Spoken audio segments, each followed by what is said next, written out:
and welcome back to my YouTube channel. I'm only joking. I'm here to give you the second week's talk on our series called Cheat Codes. If you weren't here last week or don't know what cheat codes are, let me help you out. Video game cheat codes are the guides and methods that help you advance new levels, get special powers and generally win games faster. When you have a cheat code, you have a shortcut to win. Now, if we want the life that God has for us, we know that wisdom is the cheat code to help us get there.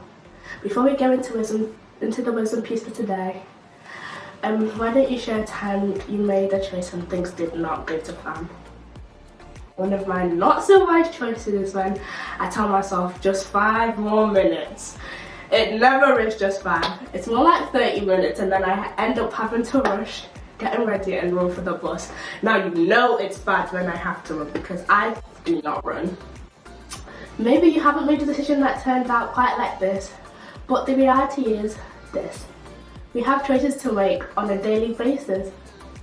Sometimes the choices you make are great, like when you're kind to your younger brother, even when he is doing your head in, or showing up to your club and giving it 110%.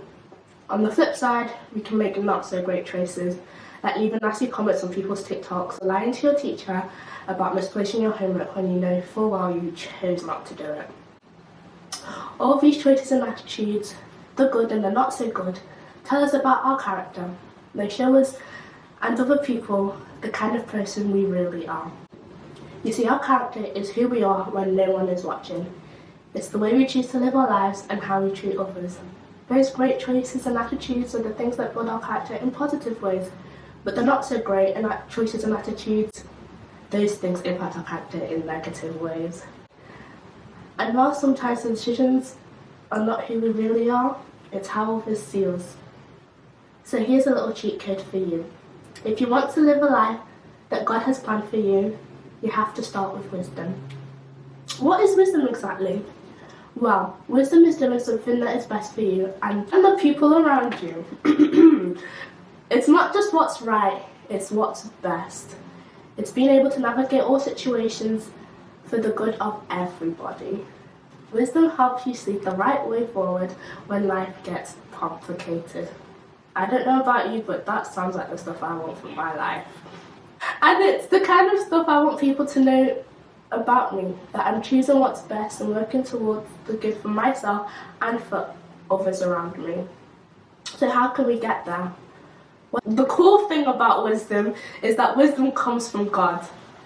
So the more we connect with, learn about and look for God in our daily lives, the more we can trust God's wisdom to come into our lives. I know this just not because I've experienced it, but because so many other people have too. In fact, we can read about several of them in the Bible.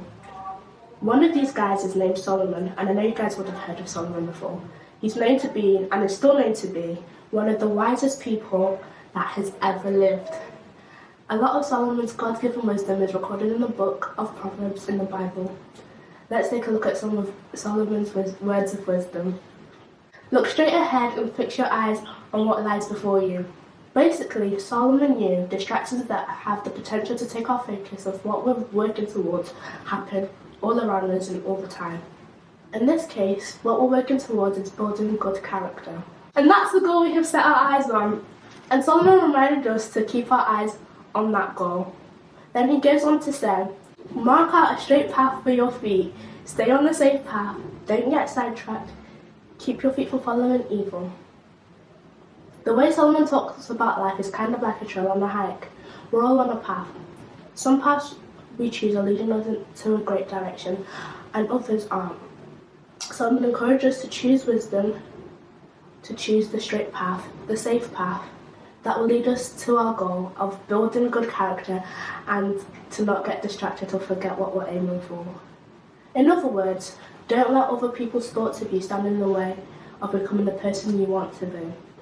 Don't let them keep you from doing the things that are good, even when no one is watching, so you can continue to build good character. And typically, you don't have good character without earning it. It requires a consistent commitment to doing the right thing, even when it's unpopular, inconvenient and unappreciated. It isn't something you can develop overnight, but something that develops over time, one good choice after the other. Over time, it will turn into a habit of good character. You don't need to tell me that it isn't always simple. When it comes to having good character, there are a lot of things that you have to say no in. There are going to be things people say or do that you can't control. But instead of getting stuck and giving up, you can choose wisdom in every next step you take. You can focus on what you can control, as those are the things that will reflect who you really are. You can control how you treat other people, the friends you keep close, and the way you look to God for wisdom. When we use wisdom to live how God has called us to live, it will reflect in our character. So, how do we do this? We can apply our cheat codes, wisdom, into our character. Here are 2 questions we can ask ourselves. Who do we want to be? And is the way we're living now helping us get there? If you were to describe yourself in one word, what would that word be? And when people hear your name, how would they describe you? Are the decisions that you are making help you build good character, or are they building a not so good character? Before we end with this video, I want you to think about this one question. What's the one thing you do that already builds good character? Thank you all for listening. Make sure you like, comment, share and subscribe, and I'll catch you guys in the next one. Bye! I needed to burp. Wait, wait. Can I have some water?